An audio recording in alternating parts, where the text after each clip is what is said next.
аэропорту Берлин-то взял что? Американцы, что ли? Англичане или французы? Y esa horda de oro la fueron liberando estos señores que están en Moscú.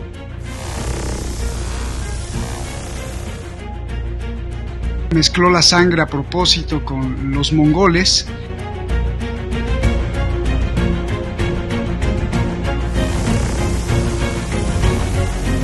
Y ahí, ¿a que no veis en Preußen, en la parte morada? ¿Podrá Zelensky negociar? Porque es indispensable negociar la paz.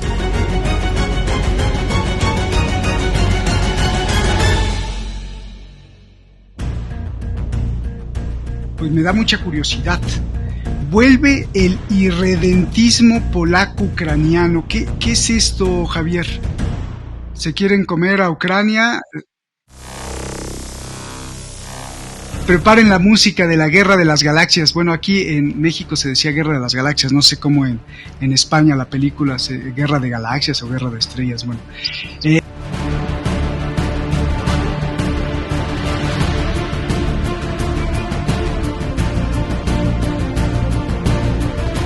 se ha filtrado una noticia que tú incluso lograste capturar en francés.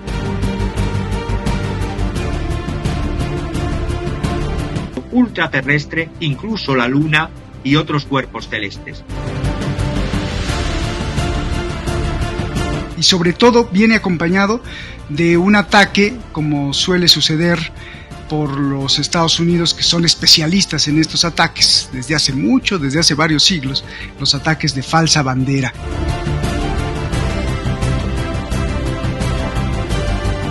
Con cohetes o con ametralladoras convencionales en órbita para cargarse un satélite. Y el próximo Detrás de la Razón lo vamos a hacer con 2 velas, ¿no? O sea, van a dejar a oscuras el mundo sin pelearse y tiran los satélites. Ya no hay, ¿no? No hay ni cómo controlar las plantas de generación de electricidad. Rusia ya tiene un arma contraespacial. Todo el mundo a oscuras con sus velas, ¿no? Eso sería lo mejor que le podría pasar a la humanidad. Hace muchos años, justamente en estas semanas, en estos días, en el día famoso se fraguaba una historia, pero una historia para unos y otra historia para otros, y otra historia más apegada a la realidad para otros más. El día D nos marca para entender que los ganadores, los perdedores, los que no son ni ganadores ni perdedores, los que meten las manos hacen su propia historia y luego nos cuentan otra historia.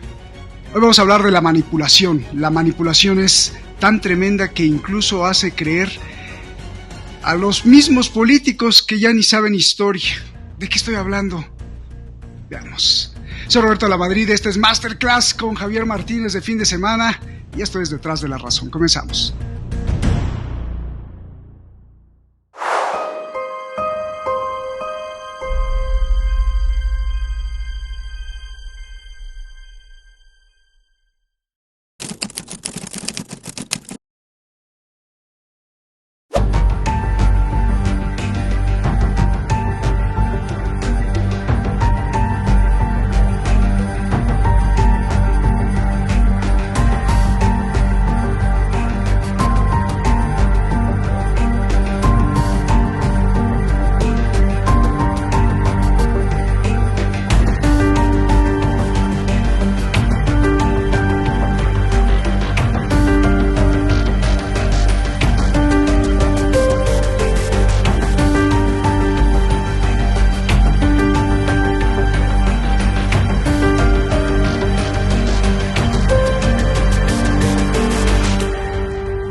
Estamos de vuelta, muchísimas gracias siempre por el apoyo, por estos espacios de libertad que genera su conciencia y por apoyar siempre pues el canal y también el canal de otros compañeros que estamos tratando de llevarles pues todos los elementos para que ustedes puedan comprender las cosas y nosotros mismos aprender con ustedes.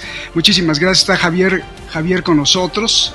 Javier, gusto en saludarte y esta semana pues ha sido una semana de estudio profundo para hablar justamente de la manipulación, y me parece que quieres empezar con un video muy importante, justamente hablando de en el marco de esto, justamente de la manipulación.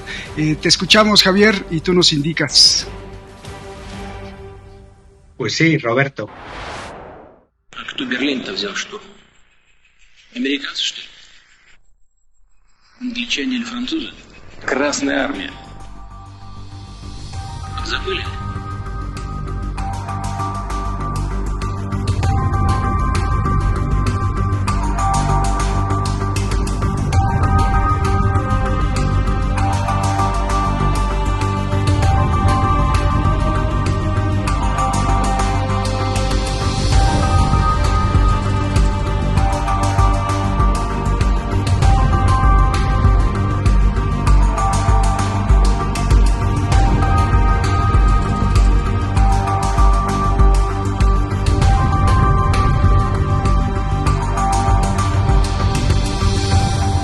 Quería hoy que se está celebrando en Occidente un curioso día, ya es el segundo año que se celebra así, el día de la operación Overlord, es decir, el día del desembarco, el D-Day, el desembarco de Normandía, que para quien no lo sepa, fue en el acuerdo que tres líderes mundiales, el presidente de Estados Unidos, presidente Roosevelt, el primer ministro del Reino Unido, Winston Churchill, y el mandatario de la Unión Soviética, Joseph Stalin, acordaron los tres, Roosevelt, Churchill y Stalin, ante el avance que ya estaba teniendo en el frente este los soviéticos contra las fuerzas nazis, abrir un segundo frente en Occidente para descargar de peso a los soviéticos, a los comunistas, y liberar esa presión a través de otro segundo frente con un desembarco.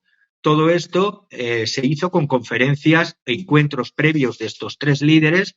Hay que ver en primera la conferencia de Teherán del 28 de noviembre del año 1943, luego la conferencia, el desembarco fue el 6 de junio del 44 y luego un posterior conferencia el 4 de febrero del 45 en la conferencia de Potsdam en el Palacio Cecilienhof en el año 45, donde ya se repartían las escenas del mundo. Por eso me hace gracia hoy el discurso que ha hecho Biden hace pocas horas, en la cual hablaba solamente como que habían luchado por la libertad y que eran las potencias o las democracias occidentales quienes habían hecho esa operación.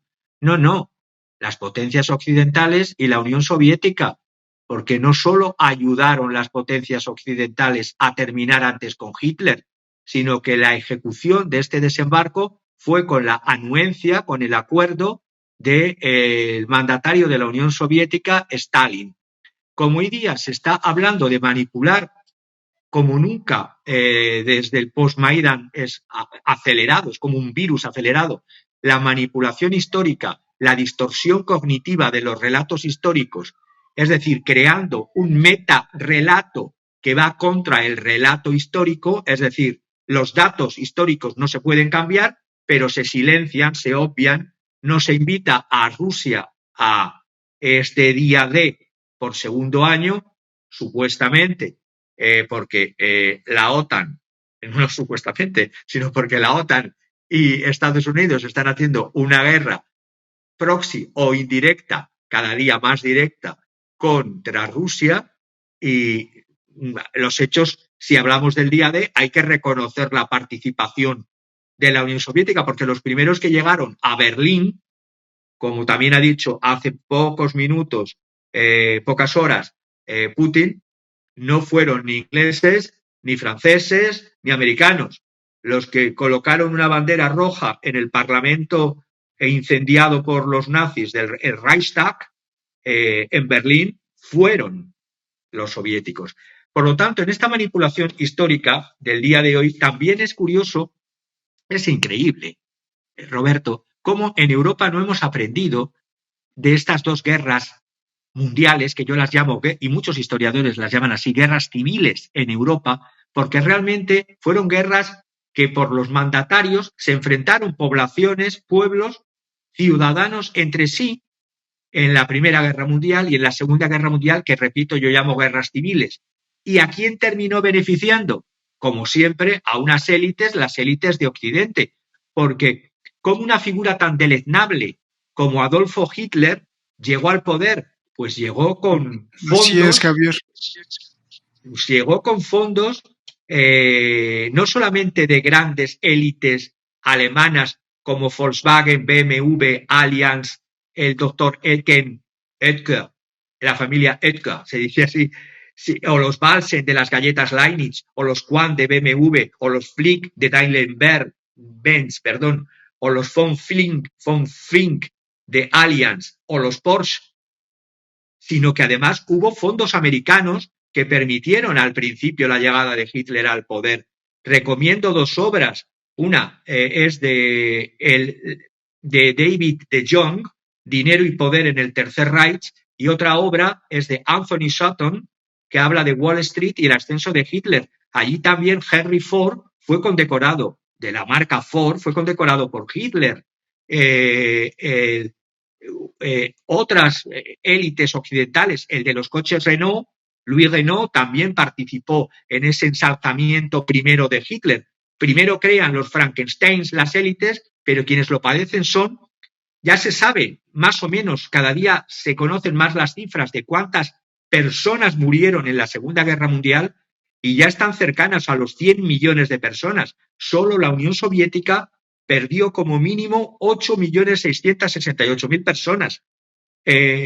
Hoy se habla incluso de que podían haber perdido, que fue tapado por Stalin la cifra real, hasta 18 millones. Alemania perdió otros 4 millones.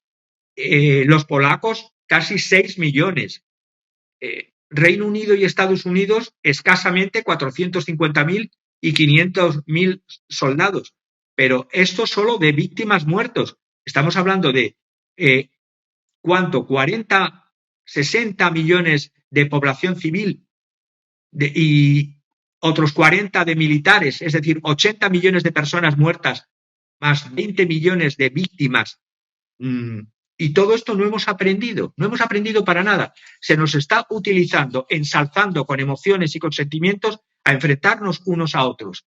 Y se están manipulando la historia, no se cuenta lo que fue el día D, quiénes participaron en el día D antes de producirse el día del desembarco, quiénes fueron los líderes que pactaron este día D, que fueron el líder de la URSS, el líder de Estados Unidos y el líder de Reino Unido, los tres juntitos de la mano. Si ya se habían visto en las conferencias y se vieron en la conferencia de Teherán, en la conferencia de Potsdam y en la conferencia anterior de Yalta. La manipulación histórica y la distorsión cognitiva de los relatos también están en Ucrania. Cuando se habla de un líder, como desde la época del Maidán, poner a Stepan Andreyevich Bandera, que fue un político ultranacionalista ucraniano que creó un ala radical y terrorista llamada OUN-B, que mató no solamente a rusos, sino a polacos y a minorías raciales que no eran ucranianos seguidores, que este partido, el terrorista OUN-B, tuvo influencia primero del fascismo de Mussolini con las obras de Dmytro Donsov, una obra, Teoría del Nacionalismo Integral Ucraniano, y luego tuvo influencia desde los años 30 del propio Adolfo Hitler, que sí, que me cuentan, que pasó en un campo de concentración de Sachsenhausen, pero claro, en esta lucha de lobos, el lobo tonto, por así decirlo, primero colaboracionista de los nazis y luego apresado por los nazis, fue el que hoy veneran en Ucrania como líder y en Occidente le aplauden como un líder de una Ucrania democrática. Es decir, alguien que fue ultranacionalista, condenado por multitud de asesinatos contra población civil, cooperador forzado y próximo ideológicamente del propio Adolf Hitler. Recomiendo otra obra de un polaco, Rosaliński Liebe, que es el biógrafo de Bandera. Ahí se ve claramente los asesinatos de civiles que se ordenó este señor Bandera, hoy líder de la Ucrania post-Maidán, que ordenó matar a civiles judíos, a civiles polacos, a rusos en Galicia, en Volinia, a ucranianos contrarios que eran de izquierda, como han hecho en el Donbass actualmente con los que son o quieren hablar ruso desde el 2014. Y esto es un líder, Bandera, pero es que si me voy más atrás en la historia, cómo se deforma la historia para construir relatos de guerra, es que otro líder de Ucrania, que le he estudiado hace muchos años, antes de esta guerra, además, porque siempre he tenido muchos amigos ucranianos y los sigo teniendo, yo iba invitado desde que Ucrania era independiente a partir del año 91, cuando estaba trabajando en Banca Internacional en Credit Lyonnais, me invitaban a la fiesta nacional de Ucrania, en la embajada de Ucrania, en Arturo Soria, en Madrid, y allí estaban ucranianos, rusos, franceses, todos unidos en ese cóctel de la embajada, y no había enfrentamientos. Los enfrentamientos son motivados, buscados por élites para que se maten los pueblos. Y esa figura que voy a comentar para ir avanzando en esta primera pregunta es la de Bogdan Yemenilsky. Bogdan Yemenilsky era un hetman o jefe, hetman, de los cosacos, de unos cosacos de Zaporizhia, por eso se llaman cosacos zapórogos. Bueno, pues este cosaco estaba sometido en lo que era parte de Ucrania, porque Ucrania, la propia raíz de la palabra Ucrania significa frontera, significa un territorio no fijado.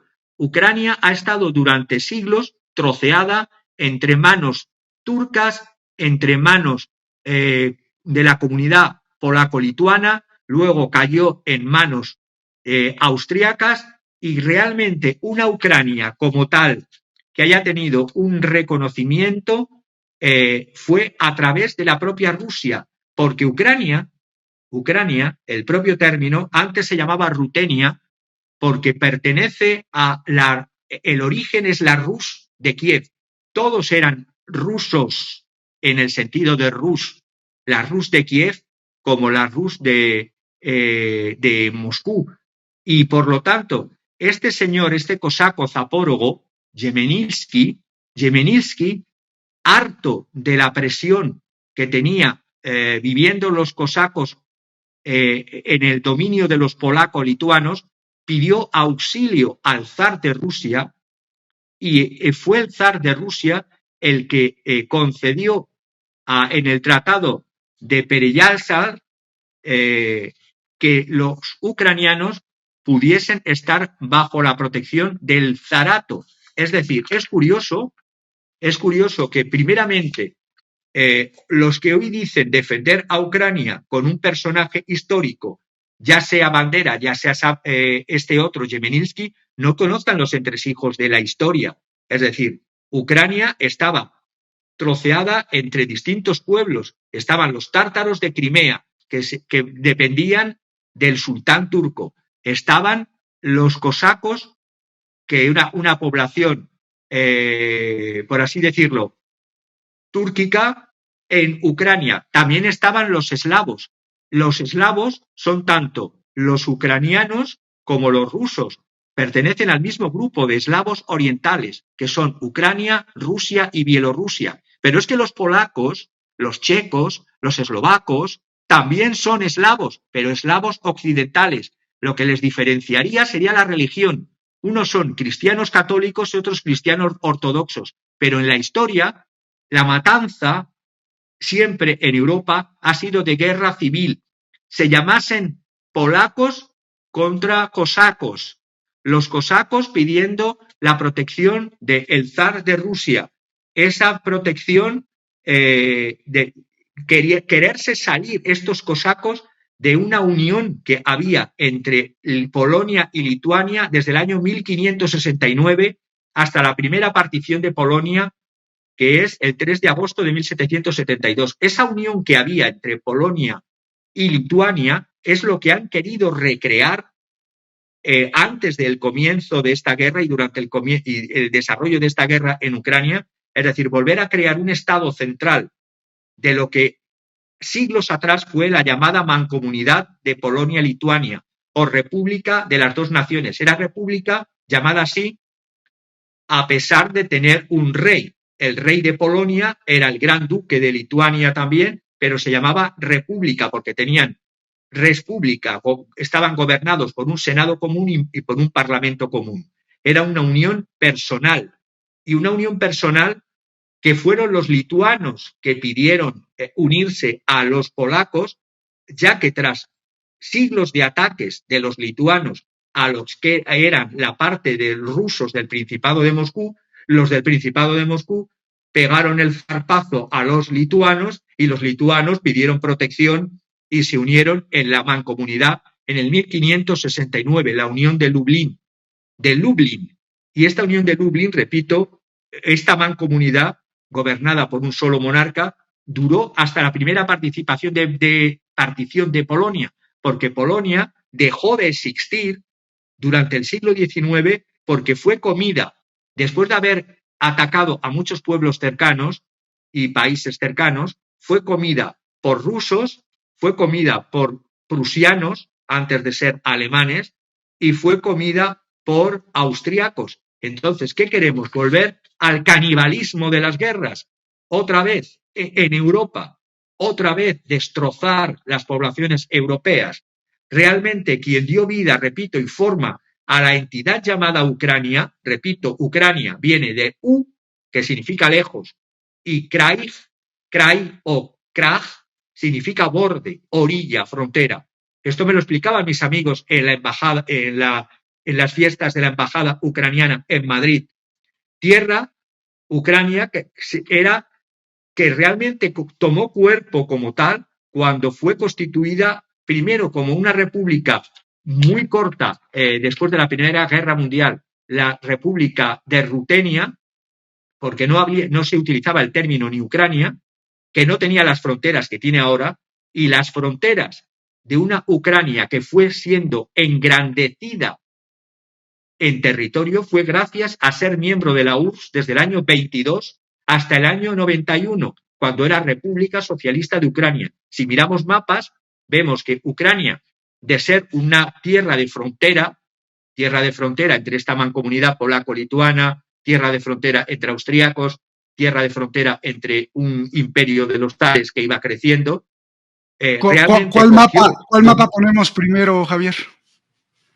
Pues mira, si queréis ver los de la mancomunidad polaco-lituana, empezando por fechas, lo que era el 1569, si vemos lo que era ese estado central que ya no existe desde el año 1772, ahí vemos que Rusia era extensa, pero no tan grande como ahora, y había un territorio, ahí está. Esto es lo que se llama en polaco la Rzeczpospolita. La Rzeczpospolita, ahí vemos que territorios de Estonia, Letonia, Lituania, parte de Alemania, parte de Chequia, parte de Bielorrusia, parte de Polonia y parte de Ucrania, no la Ucrania marítima, porque la Ucrania que da al Mar Negro nunca pertenecía a Ucrania como tal, pertenecía a los turcos, al Imperio Turco. Había una parte sometida a los tártaros de Crimea que estaban en vasallaje, sometidos al sultán de Turquía. Por eso había luchas entre los tártaros y los cosacos. ¿Qué pasó? Que tanto tártaros de Crimea como cosacos, hartos de este dominio que tenían abusivo los de la mancomunidad polaco-lituana, pidieron ayuda a la otra parte que veis en verde, a la parte verde que era la Rusia que iba creciendo, esa Rusia que iba creciendo y que iba cogiendo territorio con el paso de los siglos. Pero es que, si queréis, para no marearos con mapas, es que las afirmaciones ahistóricas, y digo ahistóricas porque están fuera de la historia, es historia ficción, de lo que se está haciendo tras el Maidán, del post-Maidán, son como decir afirmaciones que he visto hace días. Por ejemplo, el día 6 de mayo, vi que consideraban que la ciudad de Odessa sí, que no la habían fundado los rusos. Pues a ver, Odessa, Sebastopol, Crimea, antes de ser ucranianas, fueron fundaciones, creaciones de Rusia, de los zares de Rusia, y solo hay que visitarlos y ver como en Odesa. A ver, me voy a Odesa. La ciudad de Odesa comenzó a tomar forma a orillas de una bahía al norte del Mar Negro. Y los primeros pilotes que hicieron que se construyese con los cimientos de lo que hoy es Odesa fue el 25 de septiembre de 1789. No existía ya ni la mancomunidad polaco-lituana, no existía tampoco una Ucrania independiente, solo había un asentamiento de turcos otomanos que la zarina Catalina II luchó contra ellos en esta fecha, septiembre de 1789, de las muchas guerras que hubo entre turcos y rusos, el Imperio Turco Otomano, y los cosacos y los tártaros, hartos de los otomanos, también siguieron a los zares y pidieron incorporarse al zarato ruso. Y entonces la zarina Catalina II, que por cierto era alemana, lo que hizo fue construir ciudades, y esas ciudades que construyó fue Odesa. Pues bien, hoy día están poniendo en duda que Odesa, cuyos cimientos están puestos, y vas por las calles de Odesa y ves todo, que es una preciosa ciudad del siglo XVIII, todo el casco histórico, está construido por los zares en estilo neorrenacentista italiano, porque los que lo construyeron fueron arquitectos franceses, arquitectos holandeses, arquitectos alemanes al servicio de la zarina de Rusia.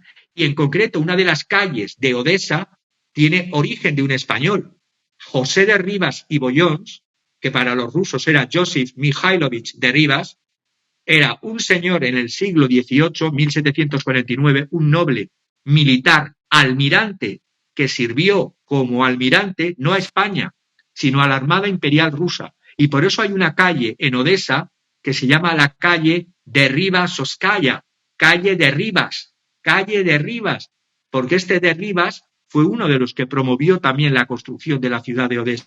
Pues bien, hoy día hay, en esta historia ficción que quieren cambiar hasta los libros de historia, se dice que ya existía un fuerte en la época de los turcos. Pues bien, yo me he dado por mirar historia de libros de historia más viejos que Matusalén, que eran de mi abuelo, incluso libros que me traje de Francia, y resulta que esa afirmación de que existía algo antes de que construyese Catalina algo, lo que existía realmente era un fuerte de los turcos, un fuerte, no una población, no una ciudad, un fuerte que fue construido en 1765 por los turcos en una zona que los turcos llamaban, no existía el nombre de Odesa, lo creó Catalina II, se llamaba el fuerte de Yeni Dunya, y el pueblo era una mezcla de turcos, de tártaros, de población que comerciaba de distintos puntos, y durante la Segunda Guerra Ruso-Turca, de 1787 a 1792, repito, la zarina Catalina la Grande tomó este fuerte, lo destruyó, y al destruirlo, a 1 kilómetro al sur, por orden de la zarina, un ingeniero holandés, que era holandés, pero su apellido era de los Países Bajos, pero de la parte francesa, se llamaba François Saint-de-Voland, que en ruso era Franz Pavlovich de Voland, construyó una nueva fortaleza rusa, y alrededor de esta nueva fortaleza, la fortaleza de Yasibey, la cambiaron de nombre para ponerla un nombre ruso y lo pusieron el nombre de Odesa, y allí construyeron un puerto franco, Catalina II, que fue lo que enriqueció a la ciudad. Ahora quieren decir que eso existía, que hay poblaciones que cuando han hecho excavaciones, que hay asentamientos desde la época del Neolítico, en la Edad de Piedra, en el Calcolítico. Hombre, claro, cualquier excavación que hagas en cualquier ciudad puede aparecer el hueso del tatarabuelo hasta del Cromañón. Y que en el siglo VI también hubo colonias griegas, de los griegos, Histrión, Tiro, Nitonión y otras. Y que habitaron también pueblos escitas y luego sármatas, para que irse tan lejos. La creación de Odesa tiene fecha, y tiene fecha, es el 25 de septiembre de 1789, y tiene nombre Catalina II o Catalina la Grande, porque todas las historias ficción que quieren hacer ahora creer en las escuelas a los niños ucranianos de que Odesa era algo creado por esta mancomunidad polaco-lituana, me he ido hasta viejos libros que tienen fotocopia de pergaminos y durante el siglo XIV, el Gran Ducado de Lituania, antes de ser la mancomunidad polaco-lituana, hay un supuesto historiador polaco, Jan Duklos, en el año 1415, que dice haber visto en esas tierras cuando viajaba a un puerto llamado Kochubiev. Bueno, Kochubiev no es Odessa. Y que luego otras personas que fueron después, el caballero Gilbert de Lannoy, que visitó la zona en 1421, dice que nunca vio ningún pueblo llamado Kochubiev ni nada que tuviese la letra K. El monje Fra Mauro, que hizo un mapa de la zona en 1459, tampoco menciona ningún pueblo llamado K, como dicen ahora los polacos y los postmaidán. Y viajeros polacos de un siglo y medio después hablan que había una población turca, Kachibey o Kosibey, lo que he dicho antes, pero no existía ninguna ciudad como tal, sino una fortaleza que fue en el siglo XVIII y destruida en ese mismo siglo por Catalina II. Por lo tanto, fíjate hasta qué locura quieren hacer de la historia una ficción. Es decir, desde no saber quién tomó Berlín en la Segunda Guerra Mundial, no saber, y termino, quiénes participaron en el día D, no saber quién es el propio héroe nacional ucraniano Yemenilsky, que se quiso independizar de polacos y de lituanos, es decir, de los que hoy día quieren quedarse con Ucrania, y quería aliarse y se alió con los del imperio de los zares para que les protegiese como identidad. Y todo esto, y después hubo ese tratado que he dicho de Pereyáslav, hubo después un tratado que lo impugnó, tratado de Hadiach, pero es que yo no me canso de estudiar historia porque me apasiona, pero los hechos son los hechos. Una cosa es el relato histórico, y otro el metarrelato, la tergiversación de los relatos históricos, violando a los datos y a los hechos históricos. Pues siempre hay una duda entre los que hacen filosofía de la historia también, porque ¿quién cuenta la historia? Si los vencidos, si los ganadores, si los que no son ni vencidos ni ganadores, sino los que financian. Creo que es excelente siempre denunciar las irregularidades o las incoherencias que hay en los relatos históricos. Y pues muchas gracias, Javier. Y bueno, ya nos contaste la historia antes del Maidán. Antes te remontaste incluso hasta el 1500, que creo que era muy prudente, y pasaste también por el relato de la capitulación de la Segunda Guerra Mundial, que creo que es vital también para entender esto. Y ahora vendrás a explicarnos cuál es el relato post-Maidán. Y por qué es muy importante entender este relato post-Maidán, no solo por la manipulación, sino cómo se va acomodando para entonces legitimar lo que estamos viendo. Javier. Ya lo he explicado más o menos, pero insisto sobre ello, es decir, este relato post-Maidán es el relato que quiere hacer de dos pueblos que han vivido hermanados durante siglos con el Imperio Ruso, y después del Imperio Ruso con la Unión Soviética, hasta el año 91, que se pidió la independencia y cayeron todas las mafias habidas y todas las oligarquías y plutocracias del mundo sobre el territorio de Ucrania, desde el año 91 para acá, sin beneficio para los propios ucranianos. Repito, hubo una época en que vivían hermanados. Yo fui testigo directo del hermanamiento y de la paz que había ya independientes Ucrania antes del Maidán, antes del 2014, con todos los problemas que tuvo la Ucrania postsoviética, desde el año 91 hasta el año 2014, hasta la fecha del Maidán, desde el año 91 hasta el Maidán, yo asistí en los años 90 y principios del 2000 a esa confraternización real entre ucranianos y rusos. Y hoy día les han hecho, como hicieron con alemanes y franceses, que ahora son aliados, un enfrentamiento. Y esos enfrentamientos y esas guerras siempre son a beneficio de un tercero. Es decir, ponen un hueso para que dos perros se muerdan y el que se lleva realmente el hueso es el tercero que lo pone cuando los dos perros están muertos. Entonces, eso es una constante de la historia. Y lo que hoy día se ve como pueblos, primero son pueblos eslavos orientales, que han vivido hermanados, repito, desde la época en que quien he citado antes, Bogdan Chmelnytsky, que era cosaco, el jefe de los cosacos, hetman cosaco, que estaba en un primer momento bajo el dominio o bajo la tutela de una mancomunidad de polacos y lituanos, que era esa república de las dos naciones que he mencionado.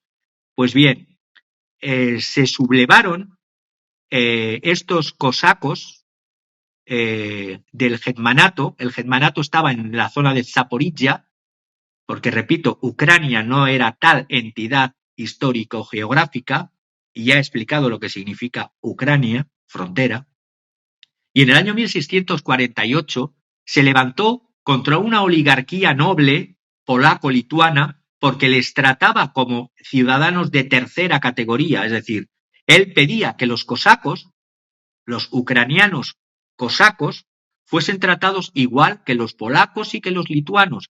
Pero la alta nobleza de la mancomunidad polaco-lituana, la llamada Szlachta, les despreciaba. Y qué curiosa es la historia, que quien te ha despreciado en el siglo XVI, XVII y hasta el XVIII, hoy día en el siglo XXI sea el que te dice proteger. Y que, por la otra parte, el otro líder, Stepan Bandera, que mató a polacos y a ucranianos disconformes, pero a polacos muchísimos, sea hoy día el líder para los ucranianos enfrentados a... Ya veremos cómo termina esto de estas relaciones entre Ucrania y Polonia, porque ahí es uno de los puntos que vamos a tratar hoy. Es decir, tú júntate para luchar con un tercero, que luego voy a por ti.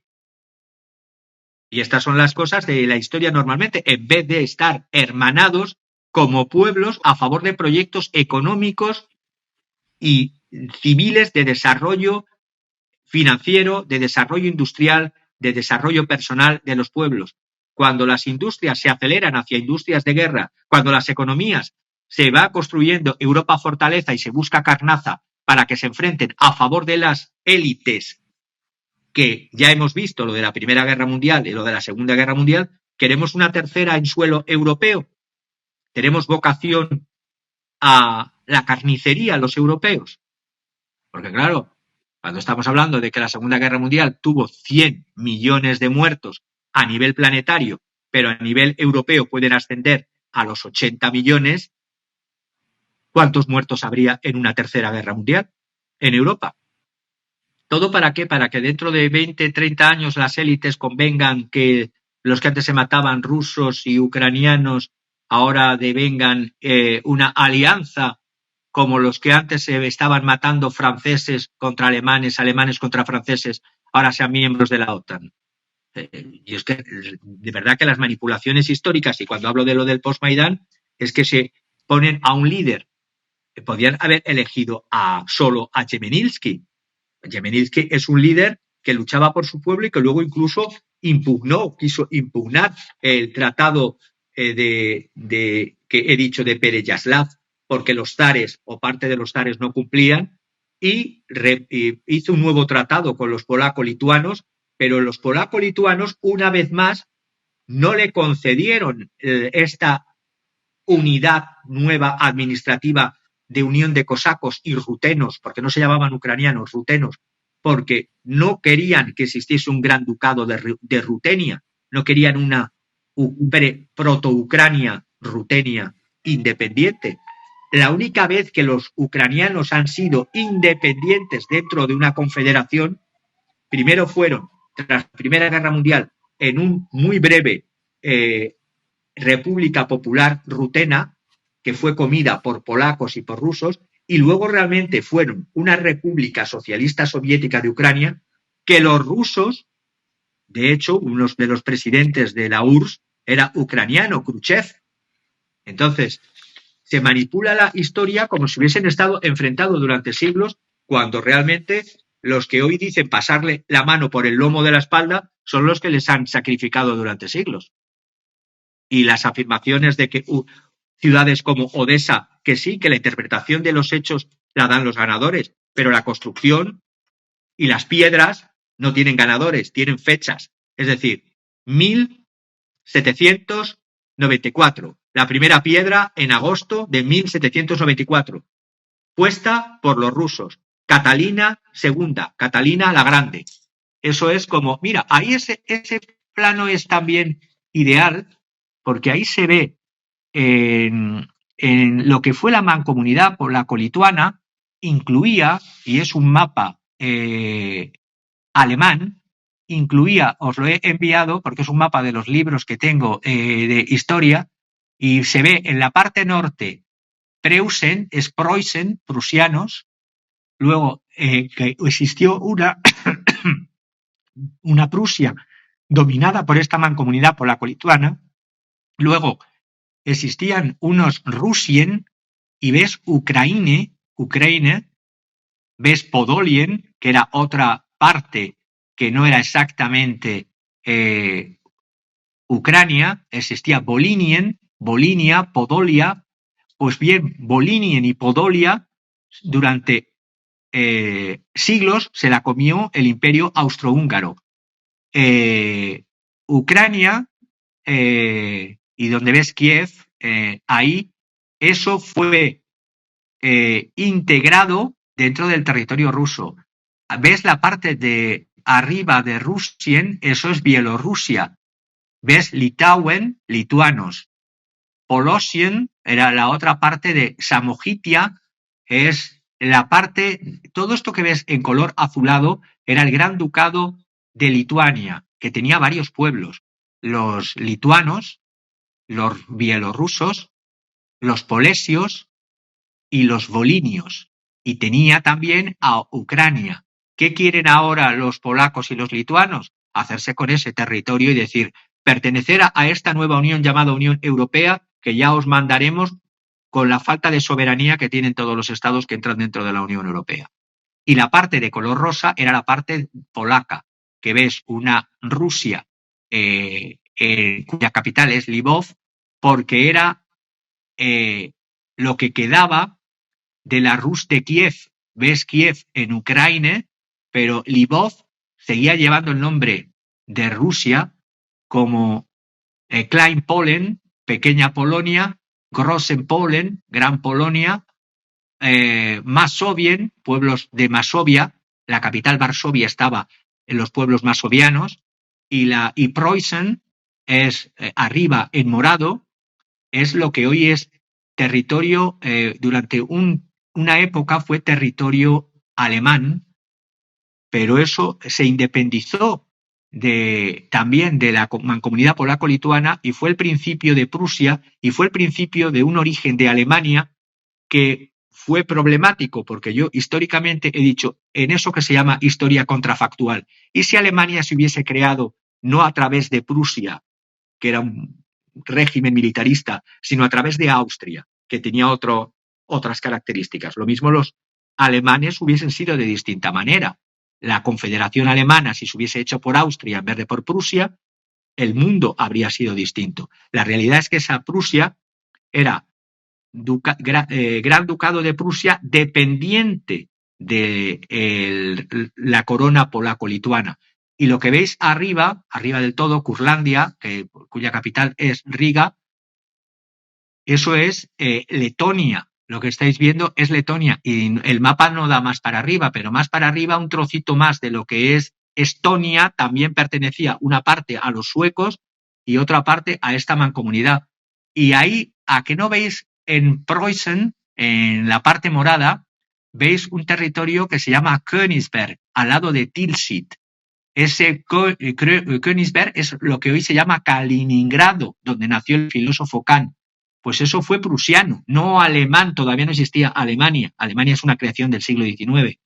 Entonces, eso terminó siendo, con las guerras, territorio y desde la Segunda Guerra Mundial, como los que vencieron a los nazis fueron los de la Unión Soviética en ese frente del este, se quedaron en los tratados que hicieron con ingleses y con norteamericanos, se quedaron con esa parte de Europa, con la aquiescencia de Churchill y primero de Roosevelt y luego de Truman. Y luego vino la Guerra Fría. Por lo tanto, estudiar historia es bueno sobre todo para que no nos vendan milongas. Una milonga yo la puedo interpretar si es un baile similar a un tango, pero que me quieran vender gato por liebre y decirme que Odessa, por ejemplo, no es una creación rusa, es como decirme que Madrid no la crearon el primer origen de Madrid fue Majerit, una población, un fuerte, mejor dicho, un castillo, población musulmana, porque pertenecía a los reinos de taifas cuando se habían dividido el reino de los musulmanes tras la caída del califato omeya, que ocupaba 3/4 partes de España. Entonces, negar los hechos es negar la historia. Aunque algunos defensores de Ucrania en sus inicios pues dicen, y habría que, por eso es que creo que es muy importante la conciliación y la reconciliación, para decirles también a los israelíes que aunque diga su historia sagrada que eso es de ellos, pues ellos tendrían que entender que la historia tiene un propio proceso, ¿no? Algunos nacionalistas de Kiev dicen que pues todo esto se debe gracias a que la Rus de Kiev, por ahí del año o por ahí del siglo IX después de Cristo, cuando todavía Rusia o Moscú eran bosques, ellos trataron de defenderse luego de la invasión mongola, cae y salen, digamos, corriendo hacia Moscú para fundar pues todo un imperio, y que eso, por eso lo reclaman, porque ellos incluso deberían de reclamar toda Rusia debido a que salió del ánimo de vivir de los de Kiev. Pero bueno, y entonces así luego vienen otros, y como lo que tú explicas, son una consecución de guerras que establece que la historia es la que se debe de conocer y no las ambiciones nacionalistas o egoístas de algunos. Javier, en este marco, ¿qué va a pasar con la paz? Zelensky solamente una cosa, permíteme súper rápido. La Rus de Kiev, Rus es el apelativo que tenían los pueblos eslavos, que se lo dieron los conquistadores, o mejor dicho, comerciantes de origen vikingo, noruegos, que fueron los que crearon la primera Rus de Kiev. La Rus de Kiev es sobre una población eslava, unos comerciantes, guerreros y dirigentes varegos, que son procedentes de Escandinavia, bajaron hacia esa parte siguiendo el curso de los ríos y crearon un primer estado, que es el estado de Kiev. Bueno, la primera dinastía que se dio ese estado eran los de la dinastía de Rurik, los Rurikidas. Los Rurikidas, cuando vino la invasión de la parte asiática de los mongoles, destruyeron el Principado de Kiev, que se había creado en torno al 860, no sé la fecha exacta ahora, 860 y tantos. Pues bien, había otros principados de la familia de los Rurikidas que se habían ido a otras partes, por ejemplo, a Nizhny Novgorod, incluso hasta Moscú. La línea de sucesión, dinero, ¿no? La línea de sucesión de todo lo eslavo eran los Rurikidas, la dinastía Rurikida. La dinastía Rurikida, vencida y machacada por los mongoles en Kiev, empezó a unirse entre Moscú y Novgorod. Y allí los zares Rurikidas llegaron hasta Iván III el Terrible, que después de los Rurikidas vino la dinastía, la última y única. Rusia ha tenido 2 dinastías y Kiev ha tenido una dinastía. Kiev, la de los Rurikidas, y Rusia, los Rurikidas, y luego los Romanov. Los Romanov, que es una rama de los Rurikidas o sucesores de los Rurikidas. Por lo tanto, si miramos la historia como dinastías, la continuidad de Kiev es Moscú, porque la Rusia de los Rus de Moscú llevan la antorcha de lucha contra los mongoles y que crearon un macroestado llamado la Horda de Oro, y esa Horda de Oro la fueron liberando estos señores que están en Moscú, y no al contrario, porque los señores que estaban en Kiev, después de haber sido destruida Kiev y reconstruida por los ruriquidas cuando la retomaron a la mancomunidad polaco-lituana, cuando la retomaron los zares rusos, como diciendo, esto había pertenecido a los ruriquidas, que vuelva a los ruriquidas, reconstruimos Kiev, y fue una reconstrucción de los rus de Rusia, no de los rus que habían sido machacados en Kiev. Y diría mi abuelita, y dicen las malas lenguas, que esos rus de Moscú se mezclaron, el patriarca, el no sé quién, pero uno de los principales líderes se mezcló la sangre a propósito con los mongoles, y entonces eso agarró o obtuvo mucho más fuerza para gobernar, pero bueno, eso ya será tarea de una investigación más profunda, pero qué fascinante es la historia, Javier. Y continuando con la pregunta que te estaba haciendo, es que me queda un gran sabor de boca, porque cuando retomas la historia es fantástico. Hay gente que no le gusta la historia, pero la historia es necesaria para poder entender, no por saber exactamente qué pasó, sino para poder entender qué está pasando ahora, porque toda la consecución de verdades y de mentiras, de certezas y de cosas que se pueden comprobar, incluso mitos o leyendas, pues te hacen justamente la narrativa del presente. Y por eso me queda un buen sabor de boca, y gracias por traernos siempre esto. Mirando hacia el futuro, la paz, Javier, ¿podrá Zelensky negociar? Porque es indispensable negociar la paz para que tanto Rusia como Zelensky, sobre todo, pues pueda desaparecer o seguir en el poder, o lo que sea que pase, pero es necesaria esa paz para que pueda existir el avance o la evolución ahí en esa zona. ¿Zelensky podría solo negociar la paz, Javier? Razones por las que Zelensky no podrá o no podría negociar la paz por sí mismo. A ver, y esto me viene de fuentes americanas y de propia reflexión, que coincido con estas fuentes norteamericanas.